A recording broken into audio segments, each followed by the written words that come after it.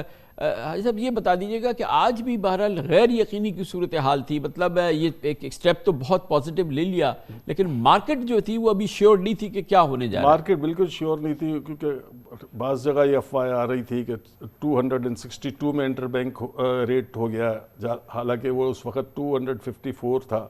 تو ایک دو دن یہ افواہوں کا دم توڑنے میں بھی لگے گا. اسٹیبلٹی بھی میرا خیال ایک ویک میں آ جائے گی. اور ہم تو گورنمنٹ سے کر رہے ہیں کہ ہمارا فلو بھی بڑھے گا، آپ ہمارے اوپر اعتماد کریں، کچھ ہمیں چھوٹی LCO کی پیمنٹ ہمیں دے دیں، جس طرح کریڈٹ کارڈ ہمیں ہے وہ دے دے 5, 10, 15, 20 ہزار کی.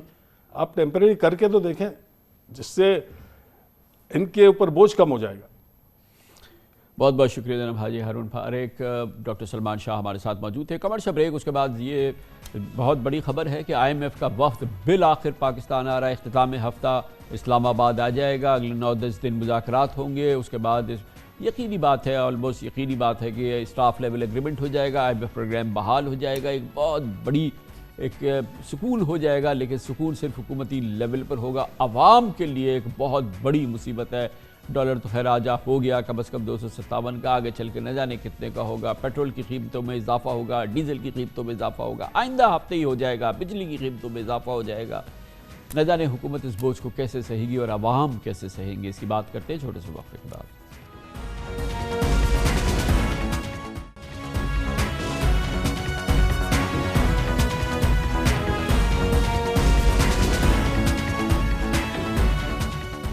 پاکستان نے جیسے تیسے گرتے پڑتے IMF کی ایک ایک شرط کے سامنے سر تسلیم خم کرنا شروع کر دیا ہے. پہلے مرحلے میں آج انٹر بینک اور اوپر مارکیٹ میں ڈالر کے مصنوعی ریٹس کے خاتمے کے بعد چاہے روپے کی بے قدری کے پچھلے تمام ریکارڈ ٹوٹ گئے ہوں، لیکن پاکستان اور IMF کے درمیان اعتماد سازی کا آغاز ہو گیا ہے. اب بہت جلد بجلی اور گیس کے بھی قیمتیں بڑھائی جائیں گی. پیٹرولیم مصنوعات پر سبسڈی کا مکمل خاتمہ ہوگا، اور کیونکہ اب ہم مہنگا تیل امپورٹ کریں گے تو ہمیں پیٹرول اور ڈیزل کی قیمتیں بڑھانی پڑے گی اور آئندہ ہفتے اس میں خاطر خواہ اضافہ ہو جائے گا۔ ایک منی بجٹ کے ذریعے متعدد اشیاء پر نئے ٹیکسز لگیں گے، تاہم اس کے بعد آئی ایم ایف سے باقاعدہ سمجھوتے پر برق رفتاری سے کام ہوگا۔ آئی ایم ایف کے اعلامیے کے مطابق منگل 31 جنوری کو آئی ایم ایف کا مشن مذاکرات کے لیے اسلام آباد پہنچ جائے گا اور 9 فروری تک پاکستان میں رہے گا، اور آئی ایم ایف کی شرائط پر عمل درآمد کے لیے بلا شبہ مہنگائی کا ایک ایسا طوفان آئے گا جس سے عوام کی چیخیں نکل جائیں گی، لیکن بہرحال ایک سٹاف لیول ایگریمنٹ ہو جائے گا، یعنی کہ پروگرام بحال ہو جائے گا۔ لیکن حقیقت یہ ہے کہ پاکستان کی آئی سی یو میں سسکتی معیشت کا اس کے علاوہ کوئی علاج بھی نہیں۔ وزیر مملکت برائے خزانہ ڈاکٹر عائشہ غوث پاشا نے آج سینٹ میں کچھ ایسی ہی خیالات کا اظہار کیا۔ یقیناً آئی ایم ایف کے کٹھن فریم ورک پر چلنے سے اب معیشت کاروبار سے غیر یقینیت دور ہوگی۔ عالمی مالیاتی اداروں کا پاکستانی معیشت پر بہتر ان کا سینس ہوگا۔ آئی ایم ایف کی قسط آنے کے بعد ہی دوست ممالک ہمیں سپورٹ کریں گے اور جنیوا میں کیے گئے وعدے بھی پورے ہوں گے، جس سے بیرونی ادائیگیوں کا بوجھ یا ان کو ایڈریس کرنا کچھ آسان ہو سکے گا۔ وزیر خزانہ اسحاق ڈار نے کل امریکی محکمہ خزانہ کے ڈیپٹی اسسٹنٹ سیکرٹری برائے ایشیا سے ملاقات کی۔ خبر ہے کہ ڈار صاحب نے ان سے آئی ایم ایف پروگرام کی بحالی کے لیے امریکی سفارتی اثر و رسوخ استعمال کرنے کی درخواست کی۔ سابق وزیر خزانہ ڈاکٹر مفتاح اسماعیل کا کہنا ہے کہ ڈار صاحب سمجھتے تھے کہ آئی ایم ایف کو ڈرا کر پروگرام بحال کرا لیں گے، لیکن اس کوشش سے پاکستان کو بڑا نقصان ہوا، لیکن اب بہتری کا آغاز ہوگا۔ یقیناً آئی ایم ایف کی شاہراہ پر جیسے جیسے پاکستان آگے بڑھ رہا ہے، اسٹاک مارکیٹ نے مہینوں کے بعد سکھ لینا شروع کر دیا ہے۔ آج بھی اس میں انڈیکس میں اضافہ ہوا، پچھلے 2-3 دن سے ہم اس کے آثار دیکھ رہے ہیں۔ آج 1061 پوائنٹس کا اضافہ ہوا، مارکیٹ تقریباً 2.67% بڑھ گئی، لیکن اب بھی اسٹاک مارکیٹ کی ایک بڑی ریکوری ہونی ہے۔ شہباز حکومت آنے کے بعد 15 اپریل کو اسٹاک مارکیٹ 46,601 پوائنٹ پر تھی، جو آج تیزی کے رجحان کے باوجود 40,846 پوائنٹ پر جمی ہوئی ہے، یعنی کہ شہباز حکومت آنے کے بعد اسٹاک مارکیٹ کے انڈیکس میں اب بھی 5,755 تقریباً 14% کی کمی برقرار ہے۔ بہرحال آج کی صورتحال، اس کا مارکیٹ پہ اثرات اور آئندہ کے اثرات کیا ہوں گے، بات کریں گے۔ ہمارے ساتھ موجود ہیں شاہد علی حبیب صاحب، چیف ایگزیکٹو آفیسر عارف حبیب لمیٹڈ۔ بہت بہت شکریہ شاہد حبیب صاحب۔ بتائیے گا کہ پچھلے 2-3 دن سے اسٹاک مارکیٹ میں کچھ قدرے سکون آیا ہے، گو کہ یہ وہ سارا لاسز ہے جو کہ پچھلے کئی ہفتوں سے اسٹاک مارکیٹ بک کر رہی تھی، تباہی کی طرف تھی۔ 38,000 کے قریب یہ پہنچ گئی تھی مارکیٹ، آج 40,000 کے کہیں آس پاس ہوئی ہے۔ تو آپ کو یہ جو اب بہتری نظر آ رہی ہے، اس میں کنسسٹنسی نظر آ رہی ہے، یہ اب یہاں سے کنسولیڈیٹ ہو کے اس میں مزید بہتری کی گنجائش بن رہی ہے؟ نہیں کامران بھائی، ماشاءاللہ سے بہت ہی زبردست آئی ایم ایف جو آج امپورٹنٹ ڈیولپمنٹ ہوئی ہے مارکیٹ بیس ایکسچینج ریٹ کرنے کے بعد، اور آج ایک ہی دن میں گورنمنٹ نے، منسٹری آف فائنانس نے اور اسٹیٹ بینک نے یہ میجر لیا اور مارکیٹ بیس ایکسچینج ریٹ کر دیا، جو کہ ایک کی ریکوائرمنٹ تھی آئی ایم ایف کی، جس کی وجہ سے انویسٹرز کو بہت زیادہ کانفیڈنس آیا ہے کہ ہم آئی ایم ایف کے پروگرام میں دوبارہ سے ہم جا رہے ہیں۔ اور آج جو آئی ایم ایف کا اسٹیٹمنٹ آیا ہے کہ ان کا مشن آ رہا ہے اور جنوری 31 سے فروری 9 تک ہوگا، اور وہ دوسرے میجرز بھی پاکستان سے کروائے گا، جس میں جو ہے وہ جو فسکل پوزیشن کو اسٹرانگ کرنا ہے، اس کا مطلب ہے ٹیکسز کو بڑھانا، اور اس کے علاوہ جو سرکولر ڈیٹ کی ایکومولیشن ہو گئی ہے اس کو کنٹرول کرنا، اس کو ایڈریس کرنا، اور اس کے علاوہ جو ہماری ایف ایکس کی پوزیشن ہے اس کو زیادہ ریسٹور کرنا۔ تو یہ ساری چیزیں جو ہے وہ انویسٹرز کو بہت زیادہ اس سے کانفیڈنس ہوا ہے، اور مجھے لگتا ہے کہ ابھی مجھے لگتا ہے صرف کنسولیڈیشن نہیں بلکہ اور زیادہ ریکوری کے چانسز ہیں مارکیٹ میں۔ مگر کیسے؟ یہ بتائیے کہ کیسے آگے انفلیشن، اس وقت بھی ہم 30% انفلیشن پہ کھڑے ہیں، آئندہ آنے والے دنوں میں یقیناً اس میں انفلیشن میں اضافہ ہوگا، بہت اضافہ ہوگا۔ اب پیٹرول ڈیزل کی قیمتیں بڑھیں گی، ایکسپینسو امپورٹس ہیں، پھر ہمیں سیلز ٹیکس لگانا ہے، پھر اس کے علاوہ الیکٹریسٹی ٹیرف بڑھانا ہے، اوور آل انفلیشن، اور اس کے دوران اتنی ہائی انٹرسٹ ریٹ رجیم، 17% انٹرسٹ ریٹ پہ ہم کھڑے ہوئے ہیں، تو یہ کارپوریٹ ارننگز کیا متاثر نہیں ہوں گی؟ آفٹر آل آپ کی مارکیٹ تو کارپوریٹ ارننگز پہ چلتی ہیں۔ کامران بھائی آپ کی بات بالکل صحیح ہے کہ انفلیشن بڑھے گا، اسی وجہ سے انفلیشن بڑھ جائے گا، بیکاز پیٹرولیم کی پرائسز بڑھیں گی، الیکٹریسٹی کے ٹیرف بڑھیں گے، گیس کے ٹیرف بڑھیں گے، سب چیزیں بڑھیں گی، ہو سکتا ہے انٹرسٹ ریٹ بھی بڑھے، لیکن اس کے باوجود ہمیں یہ لگتا ہے کہ جو ہماری ایکسٹرنل پوزیشن ہے اس کو اگر ہم نے ایڈریس کر لیا، اس کے بعد اگر ہم نے ٹیکسز بھی لگا لیے، اور ہو سکتا ہے ہمارا جی ڈی پی گروتھ جو ہے وہ 2% سے بھی کم ہو سکتا ہے 1 سے 1.5% کے بیچ میں بھی ہو، لیکن اس کے باوجود ہمارا جو پرائز ارننگ ملٹیپل ہے اور یہ ہماری جو ڈیویڈنڈ ییلڈ اتنی زیادہ ہو گئی ہے کہ میں آپ کو بتاؤں کہ شری لنکا جو ہے وہ تو ڈیفالٹ کر گیا ہے، لیکن اس کی پرائز ارننگ ملٹیپل پاکستان کے پرائز ارننگ ملٹیپل سے زیادہ ہے. تو صرف ایک سال کی ارننگ گروتھ کے اوپر جو ہے ہمیں ہماری ویلیویشن نہیں ہوتی، بلکہ یہ over a period of time ہوتی ہے. اور میرے خیال سے جو آج کی ویلیویشن ہے وہ بک ویلیو سے 50-60% پہ سٹاکس ٹریڈ کر رہے ہیں. تو اس کی وجہ سے مجھے لگتا ہے کہ بہت زیادہ فنڈز جو ہیں جو انہوں نے بہت زیادہ آؤٹ فلو کیا ہے فکس انکم کی طرف گئے ہیں، وہ مجھے لگتا ہے کہ لانگ ٹرم کے لیے ضرور آئیں گے مارکیٹ میں. مگر اور دوبارہ سے جو شاہد بھائی یہ بتائیے کہ جیسے کہ آپ نے کہا کہ بک ویلیو سے بھی 50% کم مل رہا ہے، چلے ایک نارمل آرڈنری انویسٹر نہ آئے تو جو اسپانسر ہے وہ تو آئے اپنا مفت کا شیئر خریدنے کے لیے. مجھے معلوم ہے کہ کچھ بڑی کمپنیز جو ہیں ان کے اسپانسرز آئے ہیں، وہ بائی بیک کر رہے ہیں، مگر جس انداز سے بائی بیک ہونا چاہیے اتنا تو نظر نہیں آیا. بینکس تو مفت ہو گئے ہیں آلموسٹ جیسے آپ لوگ کہتے ہیں، اور باقی بھی پرائسز بہت زیادہ کم ہوئی ہیں، تو وہ اسپانسرز کیوں نہیں اپنی کمپنیز پہ ایک روبسٹ کانفیڈنس دکھا رہے؟ کامران بھائی، کوئی 30 بلین کا بائی بیک اناؤنس ہو گیا ہے، جس میں سے ایک میجر کمپنی نے 18-19 بلین کا بائی بیک اناؤنس کیا ہے. یہ ساری چیزیں یہ شو کرتی ہیں کہ اسپانسرز جو ہیں اپنے شیئرز میں انویسٹ کرنا چاہتے ہیں. یہ تو کمپنی خود بائی بیک کر رہی ہے، اس کے علاوہ اسپانسرز خود بھی اپنی پوزیشن بڑھا رہے ہیں. تو ڈائریکٹلی اور انڈائریکٹلی میرے خیال سے اسپانسرز کی جو ہے وہ بائنگ چل رہی ہے مارکیٹ میں تھرو بائی بیک اور تھرو دیئر اون بائنگ. تو میرا خیال سے یہ اس کی ویلیویشن کو وہ بالکل دیکھ رہے ہیں، اور آئے دن جو ہے وہ آپ نوٹسز بھی دیکھ رہے ہیں ہر کمپنی کے، جس میں اسپانسرز کی بائنگ بھی ہو رہی ہے اور بائی بیک کی پوزیشنز بھی ہو رہی ہے. تو میرے خیال سے یہ مومنٹم کنٹینیو ہوگا، بیکاز ابھی تو ایکسپینشن کا پیریڈ نہیں ہے، ابھی تو ہم مگر ایک جو اس میں شاید بھائی جو رے آف ہوپ ہے وہ یہ کہ آئی ایم ایف کا اسٹریس کہ آپ اپنا سرکولر ڈیٹ جو ہے وہ اس کو ایڈریس کریں، اپنے جو انرجی کے مسائل ہیں اس کو حل کریں، اور اس کو انہوں نے لنک کر دیا ہے اپنے پروگرام کے ساتھ. ظاہر ہے کہ یہ پاکستان کا اندھا کنواں ہے معیشت کا، جب تک ہم اس کو ٹھیک نہیں کریں گے. اور یہ اگر واقعی بہتر ہوتا ہے تو اس کے اثرات تو پھر آپ کیا بہت ویٹ ہے ان کمپنیز کا، ان کے لیے تو یہ بڑی ایک اطمینان کی ڈیولپمنٹ ہے آئی گیس.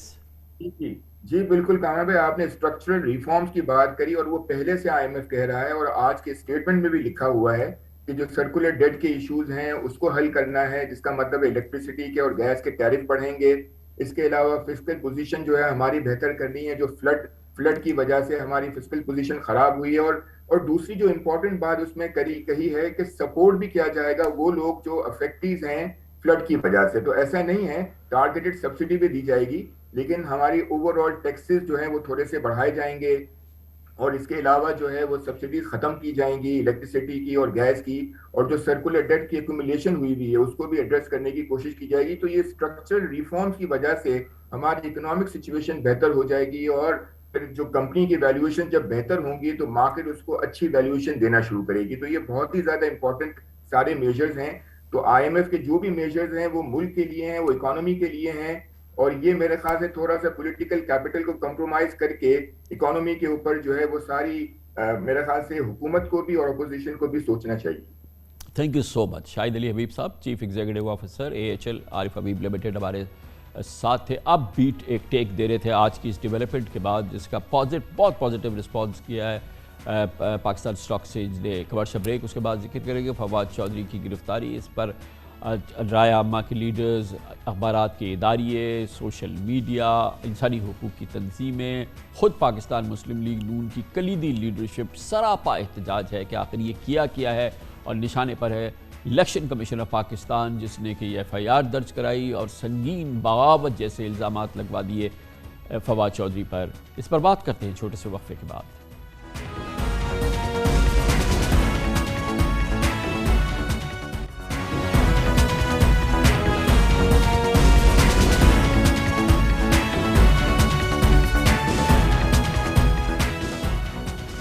PTI کے سینئر نائب صدر فواد چودھری کی اشتعال انگیزی اور بغاوت کے مقدمے میں گرفتاری شہباز حکومت کے لیے نفع کے بجائے سلاسل گھاٹے کا سودا ثابت ہوا ہے.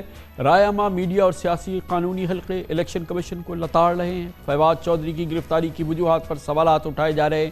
ایک سابق وفاقی وزیر کو 15 گھنٹے تک ہتھکڑیاں لگا کر میڈیا ٹرائل کرانا اور ان کا منہ ڈھانپ کر عدالتوں کے چکر لگوانے کی پرزور مذمت جاری ہے. حتیٰ کہ شہباز حکومت کے وزراء اور بااثر مسلم لیگی رہنما بھی فواد چودھری کی گرفتاری کو توہین آمیز اور باعث افسوس قرار دے رہے ہیں۔ یہ خود مسلم لیگ نون کے اندر کی رائے ہے۔ جب پاکستان مسلم لیگ کے اندر سے آوازیں آ رہی ہیں تو آپ کو اندازہ ہوگا Pakistan bar council, supreme court bar ایسوسی ایشن سمیت تقریباً تمام وکلا تنظیموں نے فواد چودھری کے ساتھ بدسلوکی اور ہتھکڑیاں لگانے کو توہین آمیز قرار دیا ہے۔ ماہرین آئین و قانون کا کہنا ہے کہ کسی سیاسی بیان پر بغاوت کا مقدمہ درج کر دینا ایک مذاق ہے، جبکہ ڈرامائی انداز میں گرفتاری اور ریمانڈ کے لینے کے عمل حد سے تجاوز ہے۔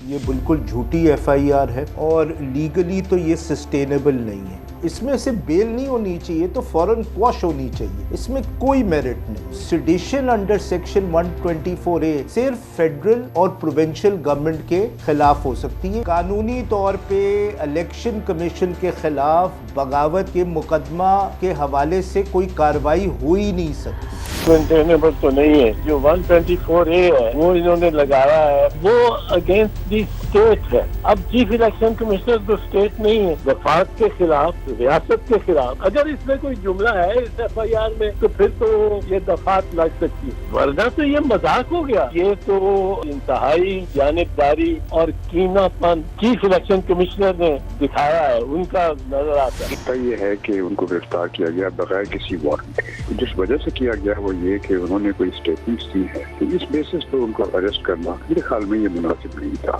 جو کوئی ہوا میری نظر میں صحیح نہیں ہوا، زیادہ کر دیا، ایکسیسو ہے بہت۔ بلا شبہ محض ایک سیاسی بیان کی بنا پر بغاوت جیسے سنگین الزامات مذہقہ خیز ہیں۔ اس کے چرچے سوشل میڈیا کی بھی زینت بنے ہوئے ہیں۔ ٹویٹر پر الیکشن کمیشن مخالف ہیش ٹیگ آج بھی دن بھر نمبر 1 ٹرینڈ کرتا رہا، جس پر انسانی حقوق کے اداروں، سیاستدانوں، معروف صحافیوں، سینئر تجزیہ کاروں نے فواد چودھری کی گرفتاری کے اقدام کو شدید، بدترین اور ایک انتقام کی کارروائی قرار دیا۔ انٹرنیشنل ہیومن رائٹس فاؤنڈیشن نے لکھا کہ الیکشن کمیشن کے پرو اسٹیبلشمنٹ کردار پر تنقید کرنے کے باعث فواد چودھری کی گرفتاری کی وجہ سے پاکستانی جمہوریت تیزی سے ایک مذاق بن رہی ہے۔ Human rights commission of Pakistan نے لکھا کہ حکومتوں کی جانب سے بغاوت کے نام پر سیاسی مخالفین کے خلاف قدیم اور نو آبادیاتی قوانین کے مسلسل استعمال کی مذمت کرتے ہیں۔ فواد چودھری اس سلسلے کا تازہ ترین شکار ہیں۔ حکومت وقت کو زیادہ ذمہ داری سے کام کرنا چاہیے۔ سابق وزیر خزانہ مفتاح اسماعیل نے ٹویٹ کیا کہ عمران خان نے صرف مخالف ہونے کی بنیاد پر ہمیں مہینوں تک بلا جواز جیلوں میں بند کر کے غلط کیا۔ بے شک فواد چودھری نے بھی الیکشن کمیشن حکام اور ان کے اہل خانہ کو دھمکیاں دے کر غلط کیا، جس پر انہیں نوٹس کیا جانا چاہیے تھا، تاہم انہیں گرفتار اور پابند سلاسل نہیں کیا جانا چاہیے تھا۔ سینئر تجزیہ کار مظہر عباس نے ٹویٹ کیا ہے کہ فواد چودھری کی گرفتاری پر حیرانی ہوئی۔ اس وقت ملک میں سیاسی درجہ حرارت کم کرنے کی ضرورت ہے تاکہ سب مل کر پاکستان کو درپیش شدید مشکلات سے نکالیں۔ ایسی گرفتاریوں سے تحریک انصاف کو فائدہ تو ہو سکتا ہے، نقصان نہیں۔ نقصان پاکستان کا ہو رہا ہے۔ سینئر صحافی مبشر زیدی نے سوال کیا کہ غیر قانونی طور پر اٹھانے کا کام بغیر نمبر پلیٹ والی گاڑیوں میں ہی کیوں ہوتا ہے؟ معروف اینکر مہر بخاری نے ٹویٹ کیا کہ اسلام آباد پولیس نے فواد چودھری کو دہشت گردوں کی طرح چہرے پر کپڑا ڈال کر ایفڈ کچہری پہنچایا۔ یہ پاکستانی سیاست کا گھٹیا ترین وقت ہے۔ اینکر شہزاد اقبال نے ٹویٹ کیا کہ فواد چودھری کی گرفتاری اور بغاوت کے الزامات مضحکہ خیز ہیں۔ لگتا ہے کہ ریاستی جبر کے اس شیطانی دائرے کی کوئی انتہا نہیں ہے۔ ہمارے اس پورے جائزے سے یہ اندازہ لگانا مشکل نہیں کہ ہر طبقہ فکر کا مطالبہ ہے کہ ملک میں سیاسی مخالفین کی آواز دبانے کی روایت ختم ہونی چاہیے۔ آرٹیکل 19 ہر شہری کو آزادی اظہار کی یکساں مواقع فراہم کرتا ہے۔ اگر کسی نے کوئی جرم بھی کیا ہو تو اس کے خلاف قانونی کارروائی میں ابتدا ہی سے انتقامی شدت کا تاثر نہیں آنا چاہیے۔ یہ اپنی نوعیت کا ایک ایسا واقعہ جو کہ یقیناً ہر پاکستانی کے لیے تکلیف کا باعث ہے، اور خاص طور پہ اس وقت جب پاکستان اپنی تاریخ کی بدترین معاشی بحران سے گزر رہا ہے، بدترین سیاسی ہیجان سے گزر رہا ہے۔ اس دوران یہ عمل اور اس کا اظہار آج مختلف اخبارات کے ایڈیٹوریلز میں بھی ہوا ہے۔ اس پر ہم مزید تجزیہ تبصرہ حاصل کرتے ہیں۔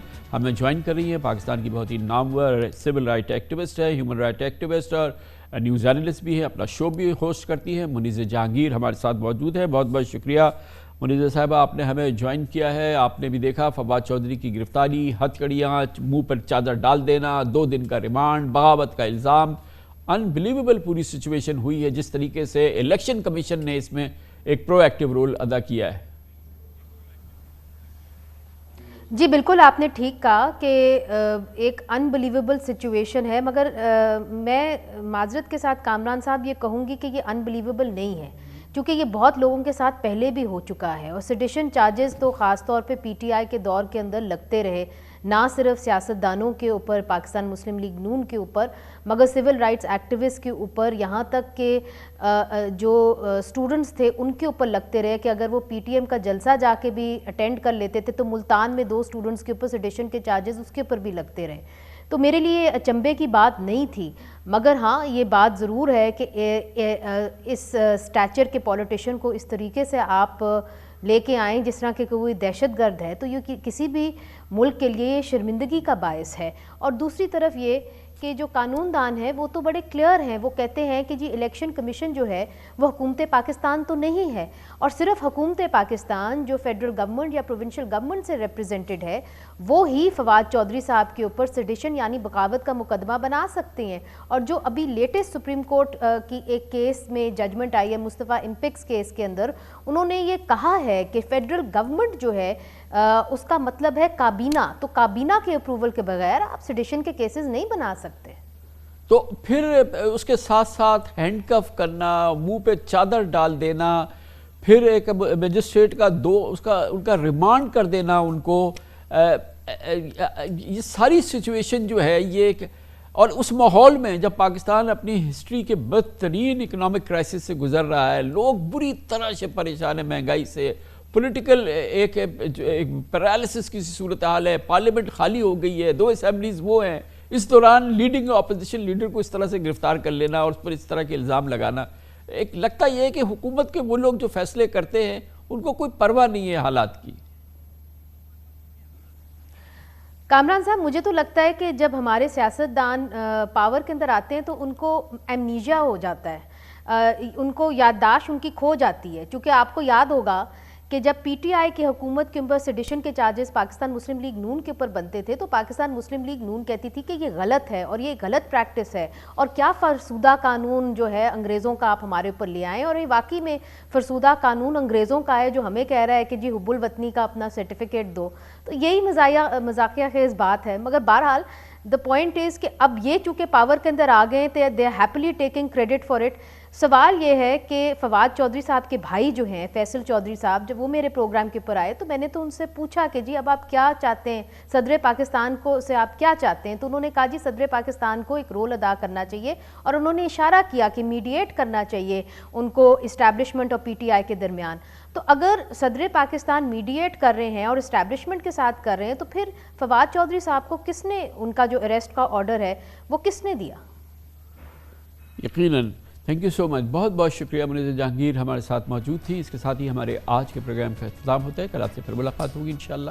کل تک کے لیے کامران خان کو اجازت. اللہ حافظ و ناصر.